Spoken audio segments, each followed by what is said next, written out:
Zimbabwe. Welcome to Zimbabwe Daily.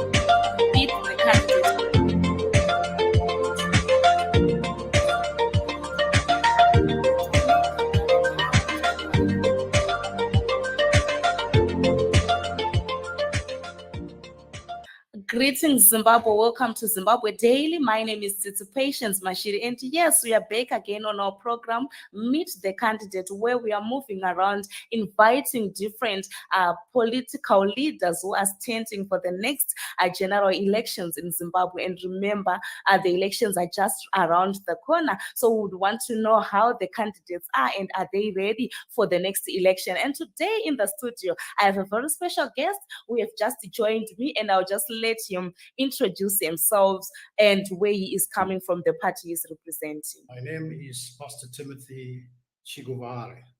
I'm the founder and the president of People's Progressive Party of Zimbabwe, which is PPPZ, which is PPPZ. PPPZ is a political party of smart solutions.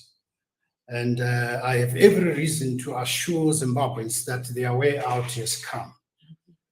We have an answer to the economic and political crisis the country is facing. And to me, it's a calling. We are not in this for money. We are not in this for position, but we strongly believe that it's a calling, because I never dreamt that one day I'll be in politics. But by the grace of God, here I am to turn around this country back to its former glory. And President, like you just mentioned, so when was PPPZ formed? PPPZ was launched on the 26th of December, 2008. And we were not able to contest elections from 2008, or I can say from 2009, because there were no electoral reforms. Because we strongly believe that a true government is mirrored by conducting a free and fair election process, where citizens choose their leaders without any intimidation from government or from any other political party. So you then kind of answered the next question that I was going to ask you, that do you think in Zimbabwe we have free and fair elections? The biggest challenge Zimbabwe is facing is that democracy has been under arrest for the past 3 decades. And when we look at what has been happening in the previous elections, there's no way we can say Zimbabwe has the credentials to hold free and fair elections. We really need the support and assistance of other nations for us to be able to have a free and fair election process. Then my next question to you is, do you think your political party have the capacity to change the state which Zimbabwe is in right now? With the support of the international community, it is possible. Because it will be, I can say it will be, according to People's Progressive Party of Zimbabwe, it will be an external plan A, where we will invite other nations to help us, so that Zimbabwe can have peace, so that we can work together, because we have discovered that we have a regime that is not prepared to reform. And the whole world is aware that they are always cat and rat with the media, or with the political activists, with journalists, and with political party leaders, which is something that is not expected to happen in a democratic country. Mhm. Yes. And then looking at it, we recently had by-elections in Zimbabwe since March 26th, and we have seen that people in Zimbabwe, there is so much voter apathy, whereby, yes, we have a lot of people who are registered to vote, but they do not go out to vote. What do you think might be kind of demotivating people to go and vote on the voting day? Oh, the biggest problem our country is facing, as indicated earlier on, that we have a regime that is not prepared to reform. We have leaders who have always been saying they cannot hand over power to an opposition that has no track record of Chimrenga or the revolution. They're referring to the war that was fought between the previous government, which was the Ian Smith government, and the ZANU-PF and ZAPU, who were fighting for the independence of Zimbabwe. But when we look at it, we see it as an error for leaders to say that, because they were doing it not for themselves, they were doing it for the entire nation and for future generations. And as People's Progressive Party, we strongly believe that Zimbabwe belongs to Zimbabweans of yesterday, today, and tomorrow. And Zimbabwe belongs to our children. And they are the future of Zimbabwe. Now, when we look at what is happening, they are now fighting with their own children. And when we are to assess what is happening, we see that we cannot do it alone without the assistance of the other nations. Organizations such as the African Union, organizations such as SADC, organizations such as ECOWAS, organizations such as the United Nations, they have to come aboard. There is something very important that has to be broken. There's no hope for Zimbabwe if the unholy alliance between the military and the ZANU-PF is not broken. Because the unholy alliance that I'm talking about is the relationship that is there between the army and the ZANU-PF. They are always being protected by the army. When it comes to an election, the army will say, there's no way the ZANU-PF can lose. The ZANU-PF must stay in power. And the ZANU-PF is protected when it comes to corruption, massive corruption, when it comes to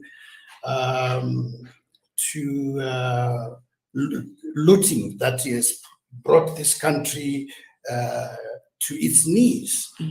They are protected by the army. So we need the support of other nations to break that unholy alliance, so that people will not be afraid to vote, because the people are afraid of the army. Some decided not to be nearer to any place where people are voting because of that reason. So when you're also talking about the army and also probably the security of people in Zimbabwe, then my next question to you is, do you think Zimbabweans are ready to have a leader who fear God, who is a pastor, and do you think it will work for you as a candidate? Yes, certainly. Zimbabweans are ready, and Zimbabweans are in desperate need of a leader who fear God, a selfless leader, a leader who is sympathetic to the situation they are facing. As we speak right now, the biggest number of people who are suffering are women and children. But we have leaders who are not seeing that, who just look at our nation and say, all is well. When we have thousands of women who are sleeping in the streets because they can't go back home, because what they are selling is not giving them enough money to go back home. we have a number of women who are sleeping in the pavements in our cities. And the way the situation is, it's actually, it's chaotic. And Zimbabwe needs a God-fearing leadership. We are talking of a new and clean administration, which has no links with, I can say, with the current administration. So have you ever faced any challenges since the formation of your political party until now? And if yes, how are you managing to overcome those challenges? Well, the biggest challenge we are facing, one, there are no electoral reforms. The media, which is the state media, the ZBC, is one-sided, and it's another arm of the ruling party, and they cannot represent the interests of opposition political parties. So we want to see the ZBC or ZTV being a media house that represents all political parties, because Zimbabwe is not for one political party, and no one holds the title deeds of this country to say, I own Zimbabwe. And I also have no hesitation to say that power is not permanent. So they are in power today, but tomorrow they may not be in power.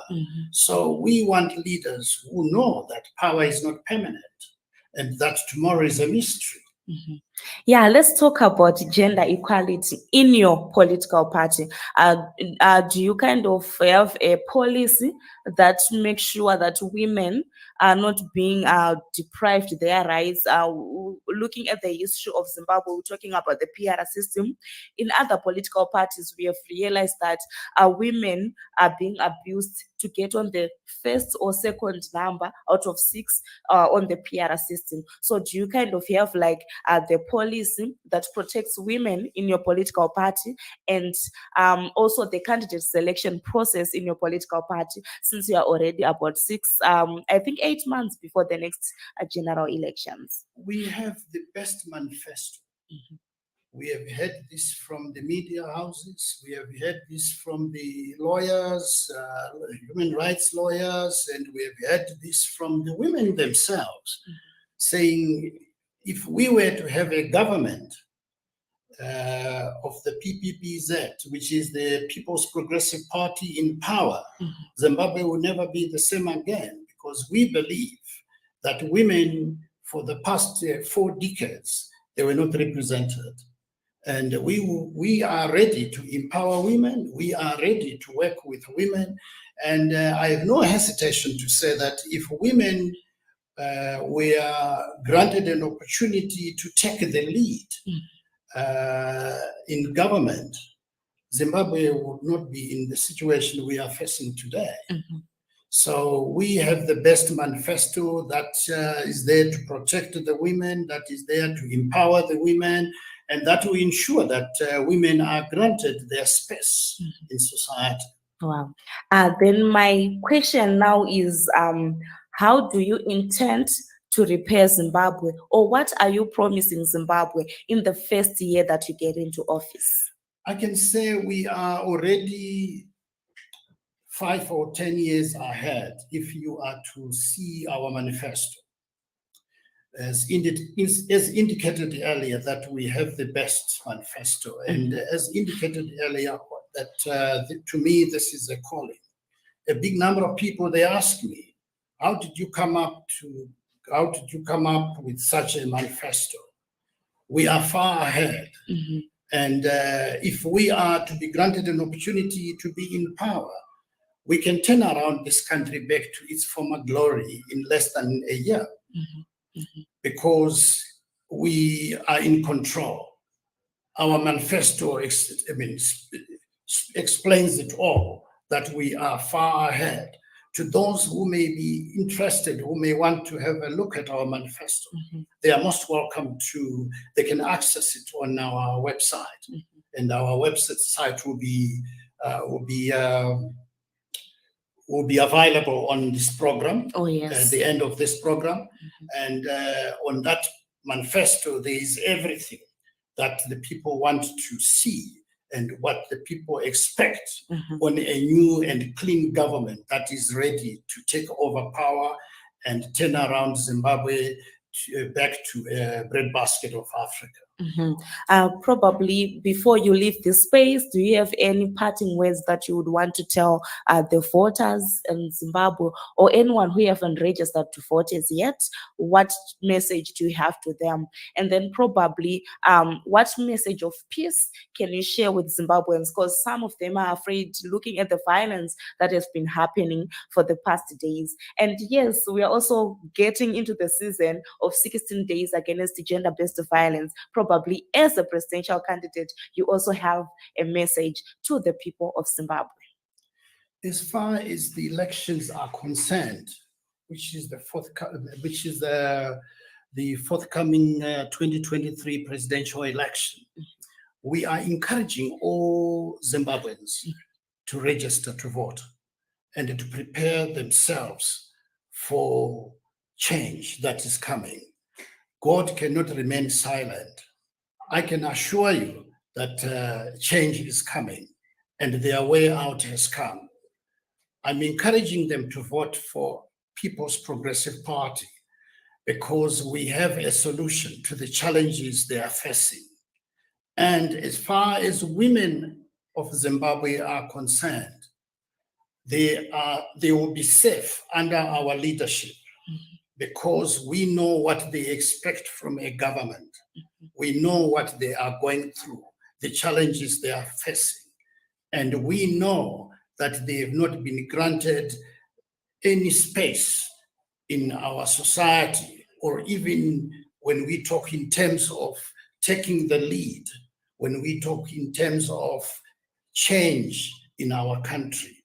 Women are capable of doing great things, but they are not being granted that opportunity. But as far as the forthcoming election is concerned, we are busy with the African Union, we are busy with ECOWAS, we are busy with the international community, we are busy with the SADC. What we want to see is a completely different election compared to all the other elections the people of Zimbabwe have experienced.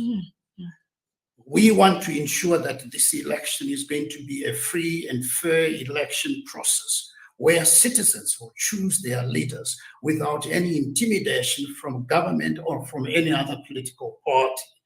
We are ensuring that the other nations will also come aboard to send us representatives who will ensure that no citizen will be intimidated. Those who are registered to vote must prepare themselves for this election. Those who haven't registered, we are appealing to them to prepare themselves for this election, to register to vote. Yeah, thank you so much, President, for visiting us today. And I hope the voters have been convinced enough to also vote for you in the next in the next general election. We thank God for your life. Okay. Thank you so much, our viewers and followers, for following through this program. And we hope that we have heard from the horse's mouth that the next election, he has promised a lot for you. And yes, he's going to bring change, especially to the church community. You have heard this is a church person, you have to follow through. Remember to follow this program every Monday at 12 p.m. right here at Zimbabwe Daily, and go and register to vote. And if you did register to vote, go and dial *265# to check where you will be voting at in the next election. Until we meet again from us, the Zimbabwe Daily team is goodbye for now.